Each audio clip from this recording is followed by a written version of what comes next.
Kryetaria e Kuvendit të Kosovës, Albulena Haxhiu, sot u ka bërë thirrje deputetëve të opozitës që të marrin pjesë në seancë.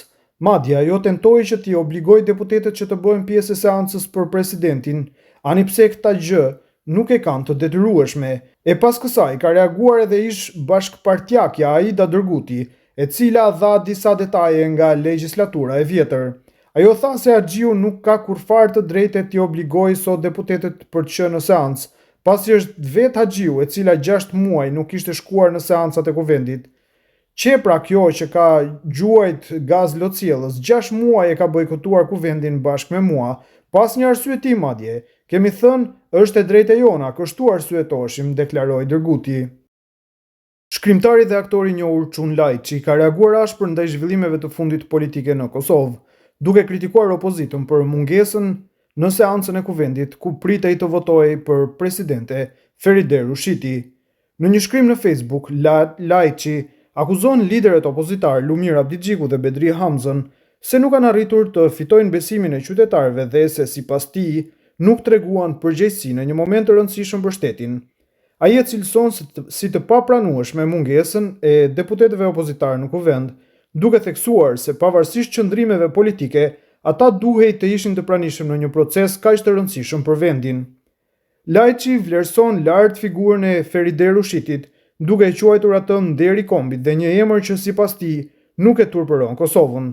Ai shton se për një kandidatë të tillë, deputetët duhej të merrnin pjesë në një seancë, qoftë edhe pa votuar.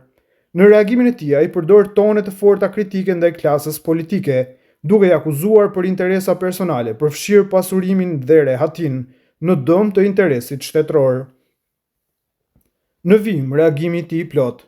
Jo, ju se doni Republikën, se doni shtetin, nga hiçi po ja nisi. Nga Lumiri e Bedriu që as nuk deshtën, as nuk ditën e as nuk mundën me ditë si fitohet dashnia e popullit. E unë kërkova për ta mend e krye, shkup e Shkodër, sa i marr jam. Ndërkohë, ata 2 vjet i rrotulluan gurët, thue se shteti ishte mshef nën ta. Nuk e pan që në ngur ishte hiçi dhe vetja e tyne, tu e u fundos në të, e unë prap 4 vilajete t'i shkela për plisat e tyne. Pastaj erdhi nata e fundit, jo darka e fundit, se aty s'kishte as buk, as bes. Ishte darka e lamos dhe kurti me emnin nga xhepi. Kuvendi votonte një presidente, Rushiti, një emër që nuk i turpnonte. Kryetaria i thërriste deputetët me radhë, si në regjistër shkolle. Ata nuk hynë. Ishte më lehtë me fol në hallin e Kuvendit para kamerave. Për Puçin, fjala e madhe gjithmonë e gjen vendin më të vogël për me u thanë. E unë shkova në Mirdit me marr Tirçit e Gjon Markagjonajve, për Bedriun, Lumirin e Albinin. Sa i çmendur jam. Mbram gjithçka nuk shkonte mbrapsht, por propozimi për presidenten e Kosovës ishte i mbar. Zonja Rushiti është nder i kombit, fjala e bardhë e Kosovës, është emër që i ban dera dheut. Për një presidente si ajo, deputetët opozitar, ata që thirren në dashurinë e madhe për Kosovën, mbram është dashur me qenë në Kuvend, pa marrë parasysh a votojnë a heshtin. Sa turp. Deputetët që flasin për dashninë e madhe që kanë për Kosovën, mbram patën një rast të vogël, me qenë aty, e nuk ishin.